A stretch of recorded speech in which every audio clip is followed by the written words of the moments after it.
Are you a driver or are you a leader? I'll put it to you this way. Do you own sheep or are you a shepherd? Here's the fact about that. If you have a kid, that makes you a sheep owner. That kid didn't have a choice. They're yours. The real choice is, will you be the shepherd or are you just going to stay a sheep owner?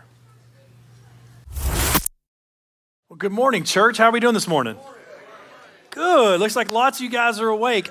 Finally, the weather has shifted. I love hoodie season. It's my favorite. Love hoodie season. Been waiting all year for hoodie season. So we're thankful that we get to have some rain and the weather. So I'm just excited to be in the house of the Lord today. I'm just saying. We have something really special for you guys over the next roughly 5 to 6 weeks. We have been in the series, I Know a Name. And so we're staying in this series, but we're going to do something a little bit unique because the Lord kind of has come to us as pastors. If we've been praying and seeking really direction for 26, we start doing that way early about what God is saying about where we're going as a church. This has really become something that's been highlighted in our hearts. We've been talking about this at the pastor's table, and we really just feel like this is kind of a start of the direction of where we're going to go for 26. But we're going to do a mini series within the series. So I know, right? Y'all are going, how does that work? You're going to see. We're going to stay in this series because we're talking about I Know a Name, and that name is Jesus, right? And we've been lifting up attributes about who Jesus is all the way through. And so we're going to continue that, but we're going to take one element of this and we're going to expand on it for the next 5 or 6 weeks. And this is the idea of Jesus, the Good Shepherd. And part of this is because you can't really understand the depth of what Jesus represented when he said, I am the Good Shepherd, if you don't really take the time to understand what the role of a shepherd actually was. A practical application. So we are going to go on a journey over the next several weeks about what the practical role of a shepherd is, what a shepherd did, how the sheep's role and responsibility is, and we're going to just really dive deeply into this so that you get the imagery that God laid out for us when he used the word shepherd or sheep. It's easy to sing, worthy is the lamb, but also understand Jesus was a shepherd and the sheep at the same time and how that correlates to us. So today, bear with me. It's going to be a little bit different, okay? Today is going to be a lot of nuts and bolts and practical, just diving into what is a shepherd. And so please don't check out. Please don't get bored with some of this and kind of start thinking about the Mexican food for lunch, right? Because you will miss out on what God is really trying to say to us, because the imagery of the shepherd is extremely powerful. But it's only powerful if you actually understand what a shepherd is and what they did, so that when God uses that terminology, you truly get the depth of what he's trying to say. It's not just beautiful poetry. It actually comes to God's theology about what he's saying to us.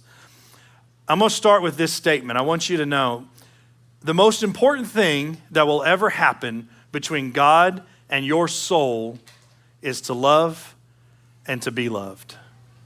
I'm going to say that again. The most important thing that will ever happen between God and your soul is to love and to be loved. Think about that for a minute. That is the entire character and heartbeat of God himself. Is he wants you to love him, and then he wants you to be loved by him. It's the most important thing that'll ever happen between your soul, is when you enter a space where you can recognize that. You see, the image of a shepherd is so important. It's one of the most powerful, and actually, believe it or not, it's one of the most frequently used metaphors in the entire Bible. Did you know that throughout the scripture, the metaphor imagery of shepherd and sheep is used over 200 times? Over 200 times. That means it's probably important for you to understand what a shepherd is, right? And what they did. it's tricky because we live in East Texas. We don't see sheep running around everywhere in East Texas, right? We got lots of cows and we got lots of ranchers. And so a lot of people get mixed up. They think they'll mix imagery of what we do here with imagery of shepherds, and they're not the same. Not at all. Unless I mistake, there's probably not many shepherds in here that get up in the morning and pick up their little staff and go, all right, Bob, I'm going out to take care of the sheep. Anybody out here got some sheep that they go take care of every morning? Probably not. Yeah, I'm a children's pastor at heart, so I always have to come with imagery and props if I can. So it's here for a reason today. But I want you to understand that in Jesus' time, when he would have used the metaphors of shepherds, it would have been generally understood by most what a shepherd was, what they did, what the roles, what the responsibilities of that. So when they heard Jesus make a comment to a shepherd, they immediately knew, oh, here's some facts about a shepherd that most of us don't really know. Most of us haven't even taken the time to really understand why God chose shepherd and sheep. But he did it because of the connection to us and to him. And so that's what we're going to go in today.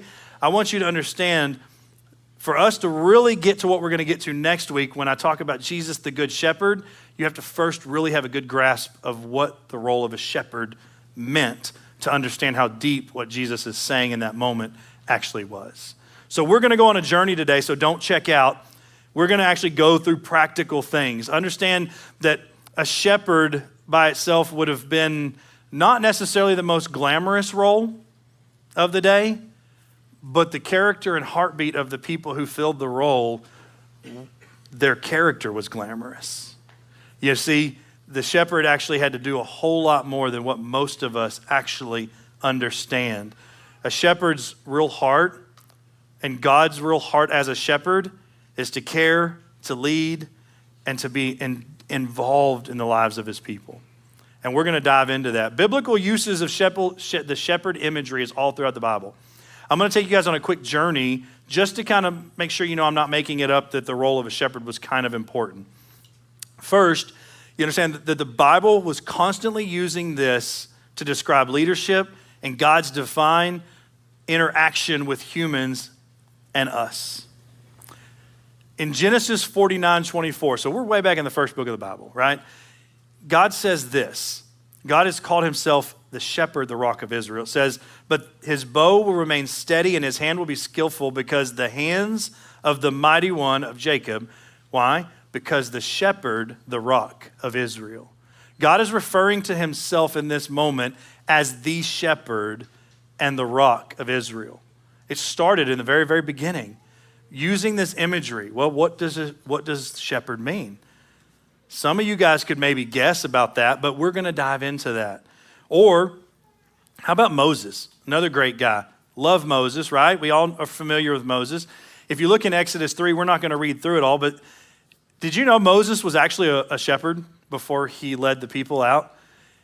Once he got in trouble and had to run and hide, he became a shepherd. Matter of fact, when he encountered God at the burning bush, he was a shepherd taking care of the sheep. And he was out taking care of the sheep when he saw the burning bush that wouldn't burn up. And he's like, hey, I need to go check that out, which most of us probably would run the other way. If you have a bush that's burning that's not burning out, I'm probably not going to check it out. That's just me. But Moses was different. But I want you to understand this. You know that a lot of the great leaders of the Bible were first shepherds? It's interesting when you begin to see why. It's because what the heart of the shepherd began to create in the person. It's what Moses was.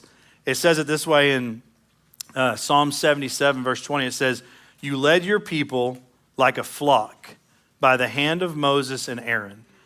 This is a psalm that's referring to Moses and Aaron being shepherds and the people of God being the flock. Again, the imagery of shepherd and flock. It is all through the Bible. David writes one of the most beautiful Psalms of the Bible, Psalms 23. Most of you probably know it by heart, but it starts with, the Lord is my shepherd. And it goes on to say a whole bunch of other stuff, which we're going to talk a lot about next week. But it declares that the Lord is my shepherd. Well, if you don't know what a shepherd is, what does that really mean that the Lord is to you? You see, it's super powerful when you begin to understand the Lord is your shepherd. And he leads you to still waters. How? Well, we're going to talk about some of that. So, by the way, if you didn't know, David was also a shepherd before he became king. Matter of fact, his dad didn't even think he was worthy to bring him in when they were looking for the next king. He's like, nah, he's out there taking care of the sheep. We don't need to worry about him. Right? But David was a shepherd before he became king, before he became one after God's own heart. It's interesting when you think about the metaphor that God is using. In Ezekiel 34, again, you can go read through this, you'll find God really gets upset and he strongly rebukes shepherds or leaders that were exploiting the flock. And he promised that he himself would become the shepherd. God himself would become the shepherd. By the way, that's foreshadowing when Jesus says, I am the good shepherd, right? Ezekiel, he gets on them. Like, he is upset. I have asked you guys to lead my people and you are using and abusing them. You are not fulfilling the role of the shepherd. And so I will take it back upon myself. Ezekiel, man, it's so important. And it finally comes to its full completion when we begin to look at this imagery and we see in John 10, 11, this is what Jesus himself says. He says, I am the good shepherd. The good shepherd lays down his life for the sheep. So Jesus himself picks up the mantle of becoming the good shepherd. But what does that mean? What does it mean to be the good shepherd? Well, to understand what Jesus is saying here, he's saying something that most of the people in that time completely understood because shepherds were everywhere. It was a part of their culture, but it's not a part of ours. And if we don't understand this, we can fly right by and go, oh yeah, Jesus is my good shepherd. And we can think it's a great catchphrase and not get the heart of what Jesus is actually saying here. So you understand that it's not just poetic. It's deeply meaningful that God himself started calling himself the shepherd. Jesus picked up the mantle, that the imagery of the shepherd and the sheep is probably going to be something we really need to understand, which is why we're going to spend a lot of time going over this. So I am going to get into some practical stuff like nuts and bolts. And this is where I don't want you to check out. Don't want you to be thinking about whatever is going on because then you will miss really what God's trying to do over the next 5 or 6 weeks in your heart. The first part is I want you to really walk out of here today understanding what a real practical shepherd living life with sheep, what his role and responsibility and what he says yes to when he says, I will shepherd this flock. Because when you understand that, it brings so much meaning to all of the imagery that God placed in the Bible about shepherds and sheep. So understand, this is something really important. To be a shepherd, it demands courage, it demands endurance, it demands attentiveness, deep commitment, and often great sacrifice if you're going to be a good shepherd. And we're going to dive into 5 areas, major areas. There's a lot more to it, but we don't have time for all of it. Like true to fashion, as I started doing this in the first service, I realized I put way too much on the paper. And so I had to go through it really quickly. So I'm going to do my best to keep the meat and throw out the excess. We'll see how it goes. But I want you to understand, we're going to cover 5 major areas of a shepherd. Understand this. The first role of a shepherd is to guide. To guide. Now that may seem really easy. A shepherd led the sheep to pasture and water. Because get this, sheep are notoriously helpless and they are prone to wander and they constantly need guidance. That doesn't sound like any of us in here whatsoever, right? We never wander. We don't ever get lost. We're never stubborn, right? You begin to see the imagery of sheep and shepherds when you understand what a sheep was and what the shepherd had to do. So you see, he had to guide the sheep. It sounds really easy until you have 100 sheep behind you that all want to do their own thing. And all of a sudden, leading sheep become a lot harder. It'd be much easier if they just all actually stayed in line and followed you. then guiding would be pretty easy. But that's not the reality for most sheep. They tend to get distracted, and the shepherd is constantly having to get his sheep and keep them in line and following him. So guiding becomes very challenging. You see, John 10:4 says Jesus highlighted this in one thing. He said that he leads his sheep and they follow because they know his voice. You see, shepherds would always walk ahead of the flock. They didn't walk behind. This is where the difference between shepherds and ranchers really begin to show up. Anyone ever seen a cattle drive on TV? What happens? They get a whole bunch of horses and guys and they get behind them and they push them. And cows just run wherever they're pushed. It's not how you lead sheep. Sheep are led from the front, and the shepherd often is calling them by name. He is leading them from the front. But here's the thing, like every trade, I want you to understand this, every trade on the planet has tools. And they have specialized tools, right? As a pastor, we have tools like Bibles and studies and iPads and things that we use in our daily life that make this work. Study books. If you're a plumber, you've got, PVC pipe, you've got wrenches, you've got glue, you've got different things that you need to do your job. If you're a carpenter, you've got hammers and saws. Each tool has a responsibility and a role that it does within your job. So, the whole joke's always been a plumber that comes without his wrench ain't very good, right? But that wrench has a purpose. And so we're going to actually talk. That's the reason I brought my cane today. I brought it for a couple reasons. One, I just wanted to feel like a shepherd for the day. Thought it'd be fun to feel like a shepherd and actually look like one. Thought about wearing the whole outfit, but decided against it. But this is one of the tools of the trade of a shepherd. And it's important to understand that this wasn't just a walking stick. It isn't a sheep stick. It's a staff, and it has a lot of purposes. And so we're going to talk about a couple of the practical things that a shepherd would use. And now, again, I will make note, this is probably a smaller version. The normal staff would have been much taller, but those are really hard to get shipped on Amazon for some reason. So but it's about the imagery. So I want you to understand, but in the version of guiding, this would be used to guide the sheep because, again, like I started with, they're notoriously known for wandering and getting out of line. So this allowed the shepherd's hand to become much longer, and he could reach out and pull sheep in. That's why it has a hook, by the way. You get them by the neck, you reach out for the really stubborn ones, and you hook them and you pull them in. This was used to keep his flock in constant where they were supposed to be. So it had a role. It wasn't just something he used as a walking stick. It would help him guide the animals to where they needed to be. It extended his reach. What you think about that? Extended his reach. It allowed him to reach further than what he could do. Some special imagery there. So this was a tool of the trade, and it was extremely, extremely important for guiding his sheep and keeping them where they should go. And hopefully sometimes none of us ever get this around our neck. We never get one around our neck to pull us in because we're just being really stubborn, right?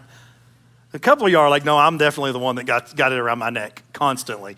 But it's important to understand this imagery because when you start hearing things like my rod and my staff comfort me, if you don't understand what the rod and the staff is, that passage doesn't mean much to you. But it means so much when you begin to understand this is the staff. Why did it bring comfort? Well, because it was there. And we're going to talk about how it brought comfort and it kept us in line. Now, then there's that rod thing I just mentioned. Now, I don't have a very good version of a rod, but it would have been something about like this. Now, some of you guys, this is used really the wrong way more often than it's used the right way. It would have been a club-like item that would have typically had some kind of metal at the end of it. It would have been heavy. It would have looked much more important than this. But a lot of times, some of you guys, this may bring back memories of you've had leaders before that used this to beat into submission and to control. That's not what the rod was for. The rod was actually for protection. Its first and primary use by the shepherd would have been protection. If you would have looked at the landscape of Israel, it was a very rugged and dangerous place. It was full of predators. They had wolves and lions and bears. They were everywhere. And so now, we have some of those, but if I walk out in the woods and I come up across a lion, I'm going to be running. I'm just going to be honest with you. I don't have no interest in taking on a lion or a bear with a stick. Definitely not interested in doing that. But you need to understand that this was common for these days. We know this, and we know that the shepherds had to pick up the role of protection of their sheep because sheep are helpless. They have no way to defend themselves. And we know that this was done because David was a perfect example. If you look in Samuel, 1 Samuel 17 and 34 to 36, you'll see where David, before he killed Goliath, testified that he had killed both a lion and a bear in the defense of his flock. Now, when you begin to think about that, we know he had a slingshot against Goliath, but I still am not real sure that I want to take on a lion or a bear with a stick and a rock. I'm not sure I have the courage. But what did it mean? It meant that as a shepherd, you were going to step in between your sheep and the lion if that's what it took. That was a role of a shepherd. That when they took up the role of a shepherd, if they were going to be a good shepherd, they understood they carried a weapon for defense. Now, yeah, the rod could be used on the other end for sheep that were being completely unruly. But that was the secondary role. It was not the primary role of the rod. It was for protection of the flock. Now, understand, this is a tool that was meant to protect while he led, more so than to dominate and force. Most often this is misunderstood. So when you hear now, thy rod and thy staff comfort me, it's because you know there's someone keeping you in track and there's someone willing to lay down their life to protect you. And all of a sudden, that verse begins to make a lot more sense. All of a sudden, it's like, oh, there's this guy that's going to jump in front of the lion to protect me. But he had tools for it. He came prepared, right? And so that's another role. Another role is provider. Now this one is a little bit more tricky for some of us. As a provider, the shepherd had to always be aware of the condition of the terrain and know where he was going in the seasons. He would have to plan routes ahead of time and be prepared so he could take sheep from one pasture with food to another and make sure there was water along this journey. Because if he just woke up one morning and was like, let's go that way. That sounds like a great way to go. And he takes his sheep and he begins to walk that way, and after a day, there's no water and there's no food. His entire flock will die. He has to know what's going on around him. He has to be making a plan for how am I getting to where we need to go so that my sheep are well cared for. He's having to think ahead. The role of the shepherd becomes, all of a sudden, it's starting to become a little bit heavier, a little bit more important, a little bit more weighted, if you will. Because see, again, he's having to do all of this while dealing with the sheep that don't want to stay in line and want to do what they want to do and go get lost, and protecting bear. And now he's also having to think about, where am I going and how am I getting them there? All of a sudden, this shepherd job begins to feel a little bit heavier. He would have to constantly be leading his flock to new areas. This is also a spiritual practice, by the way, because as you grow and mature, you can no longer, if you ever take a group of sheep or cows, they'll do the same thing, and you put them in an area, they'll eat all the food. When the food's all gone, if you don't give them more food, they'll die. Or if you don't move them to a new pasture, they'll die. It's the same for our spiritual walks. As you grow, as you set into an area and you eat and you grow, something's got to change. Here comes our statement we make all the time: healthy things grow, growing things change. When things change, you have to be going to something new. So a shepherd has the responsibility to prepare that and know where it's going. Here's another one, another important role of the shepherd. Now, this is the one that most people tend to run from, and that's to heal and comfort. Some of you think, oh, I'm really good at that. Well, when you begin to understand the role of what the shepherd actually did in healing and comfort, you may change your mind. You see, a good shepherd would never leave an injured sheep behind. Never. Why? Because that sheep had value. And you would never throw away something that had value and that you have relationship with. If you're a good shepherd, that sheep becomes a part of your family.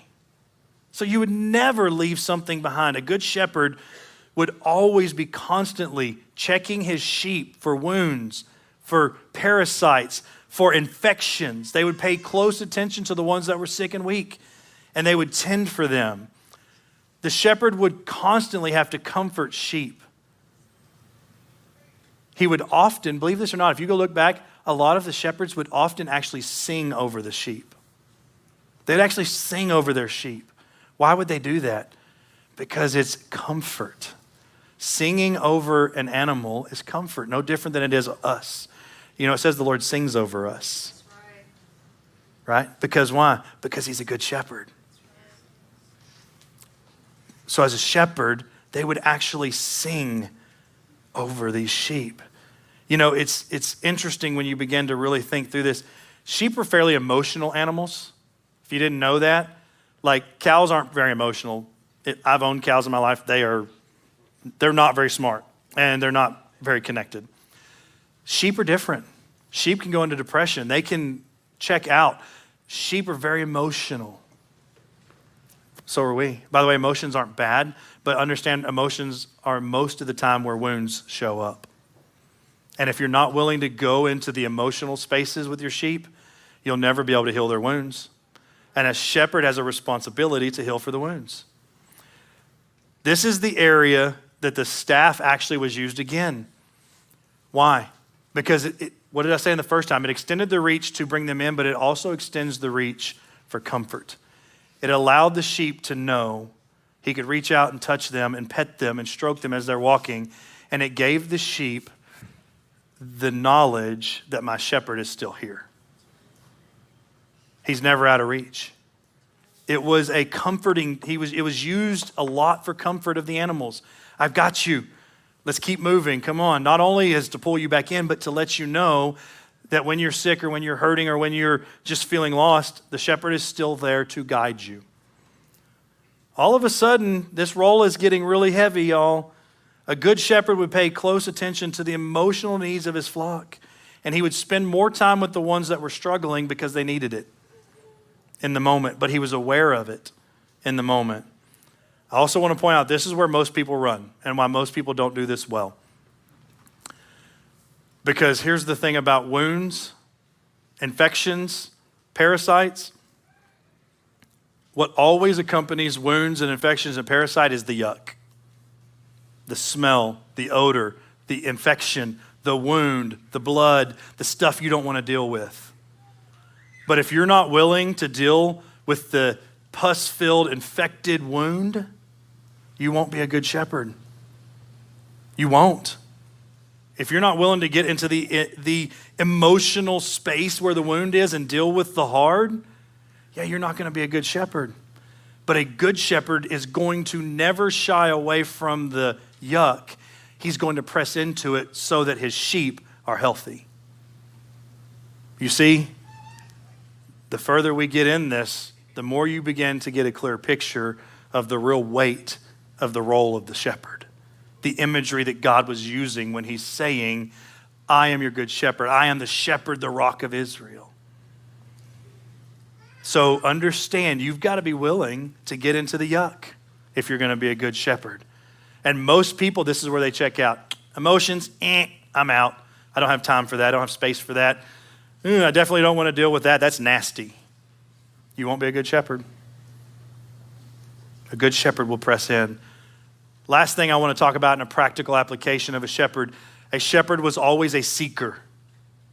Always. When one sheep went missing, the shepherd would leave the others and go search for the missing sheep. Why? Because again, the sheep has value, and a good shepherd won't let a sheep be lost.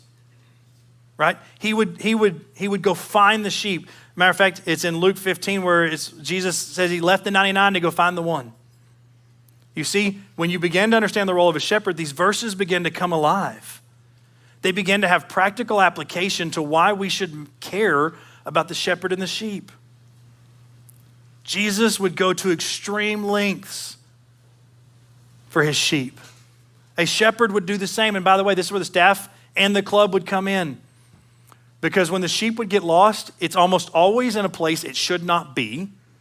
And it's almost always in one of the hardest terrains to get to because the sheep is very hard-headed.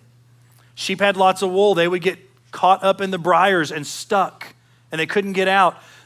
The shepherd would need the staff to do all of these things. He would stable himself as he walked. More often than not, he'd have to use the staff to help get them out of whatever they got into. He would have to use the staff to then comfort the sheep that's in distress. And more often than not, he would have to have the club, the rod ready, because when one of the sheep go astray, they become an easy target for a predator. And so the predators are always watching for the one that goes astray to devour. So the shepherd would need all of his tools at that point, but he would leave the 99 safely to go find the one because the one had value. So as a shepherd, the role of a shepherd all of a sudden becomes extremely, extremely heavy. It's not just a guy who sat in the field and watched sheep. It's a guy who was willing to lay down his life and go to extreme lengths to make sure his sheep were being well cared for. Because you see, you can be a sheep owner and not a shepherd. We're going to talk about that in just a second.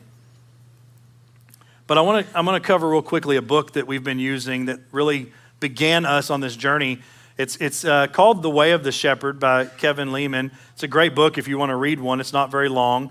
It's actually written from a business sense, but he actually did such a deep dive into the role of a shepherd, and it was written in the lens of how you become a good shepherd within the business world, but the entire context was the role of a shepherd. By the way, everything good that ever happens in business first came from the Bible. Just to let y'all know that. Any good business principle that's taught was biblical at first. So it's a great book. And I'm going to give you a couple practical things about, quickly, a couple practical things that you can use today.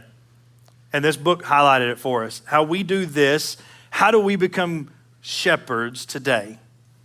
One, you got to know the condition of your flock. How are they? Well, one, I'm going to tell you, you can't know the condition of your flock if you don't spend time. The only way to actually know anybody or anything is time. There's no way around that. It's about being intimately connected with those that you're caring for. A good leader knows what burden and joy it is at the same time to carry people. It takes time. There is no replacement for time if you want to know your flock. There isn't one. It also requires that you actually care for your sheep. A hired person to care for sheep does not care for the sheep. He's just filling a role. And he will not care for the sheep as the shepherd will care for the sheep. You've got to actually care about the sheep that you're over.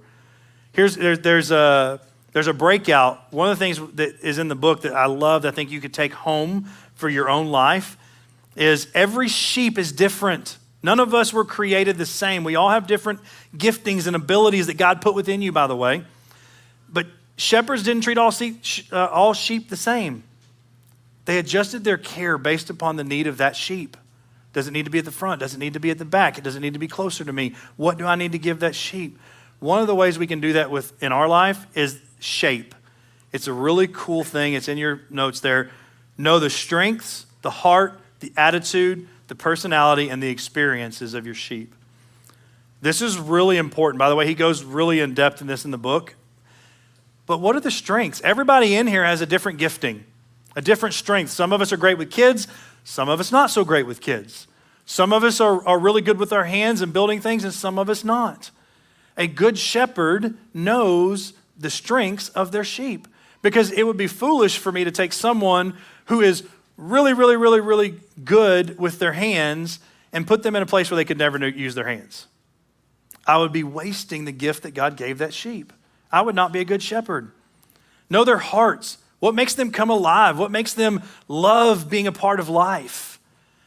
If I had someone who had a compassion and a heart for kids, and just being around kids brought them alive, and I stuck them in a place where they could never be a part of kids, I'm missing their heart, and I'm not a good shepherd.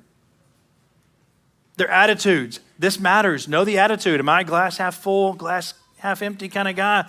If someone's more of a pessimist, that's not always a bad thing, by the way, but you wouldn't put someone that has a view of life that is looking for the problem in a place where there's going to be lots of problems, because it's going to break them down. And then you have these other people on their side that they just don't see problems anywhere, and they're all around them. Those are the perfect people to put in the places where there's problems. God built us different. Personality, it's important. I would be not very smart. I'd probably only get you one time if you're an extreme introvert and you people just get you, I love people from a distance and say, hey, you need to be at the welcome home at the front door and you need to hug everyone that comes in.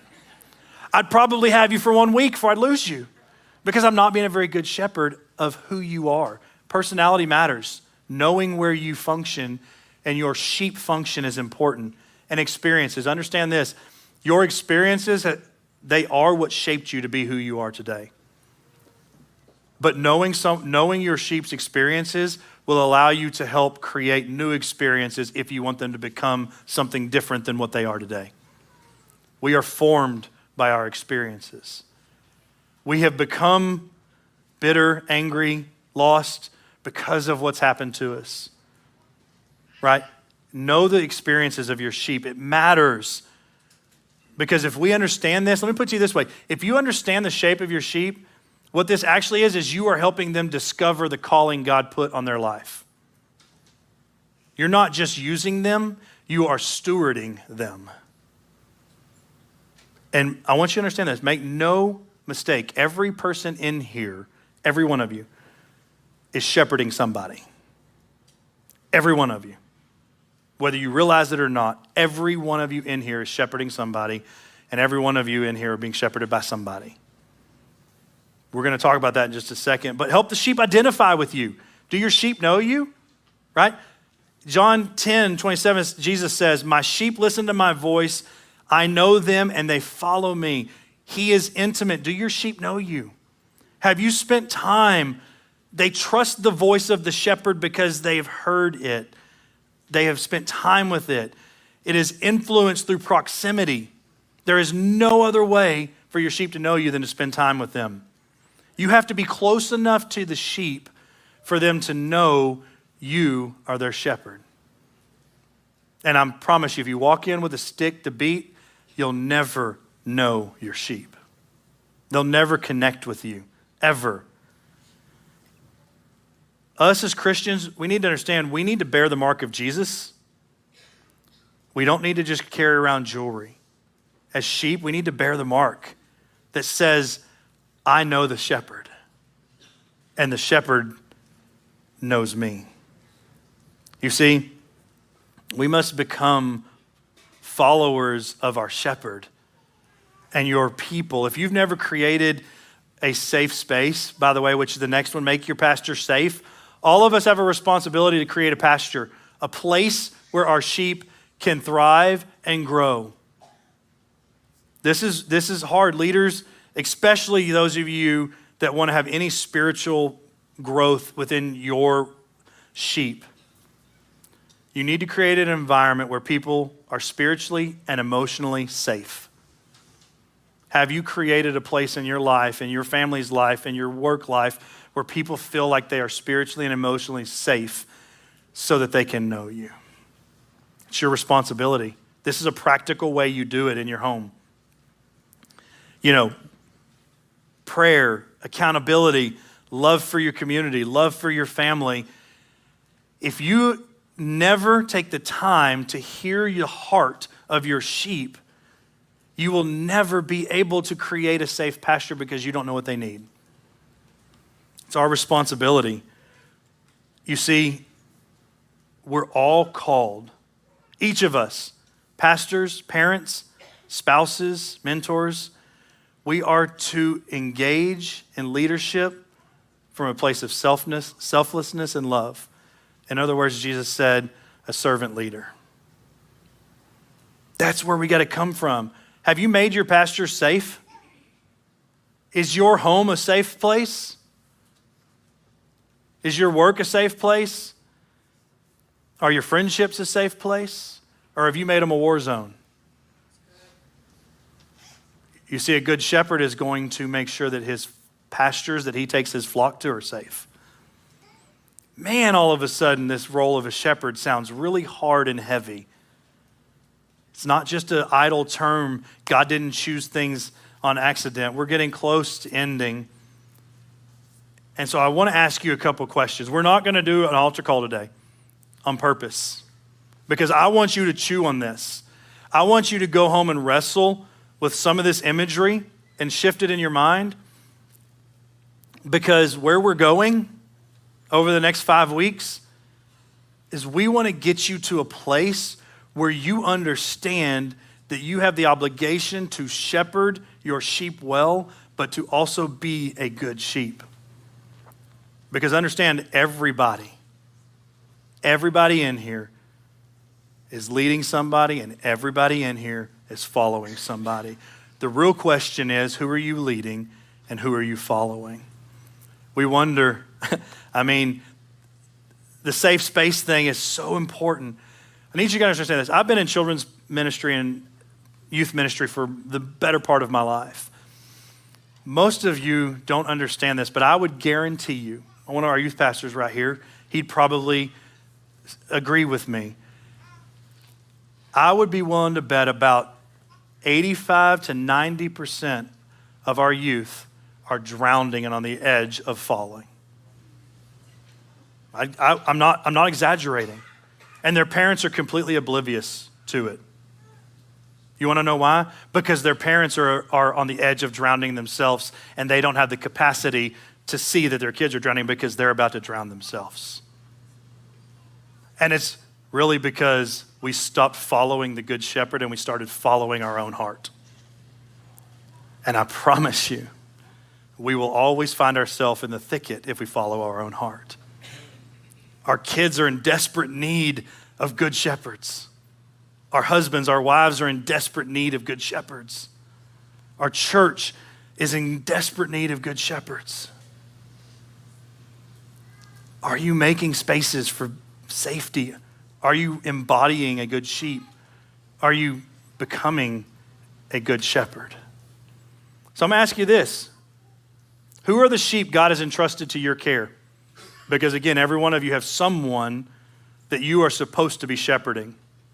I want you to think about this. Is it your spouse? Is it your kids? Employees? Small groups?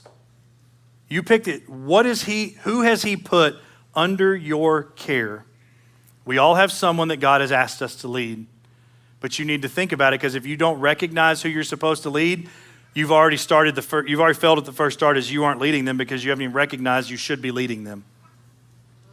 All of these things I just talked about, if you don't know who you're supposed to lead, you will not be able to do because you haven't recognized it. Are you leading from the front, or are you pushing from the back?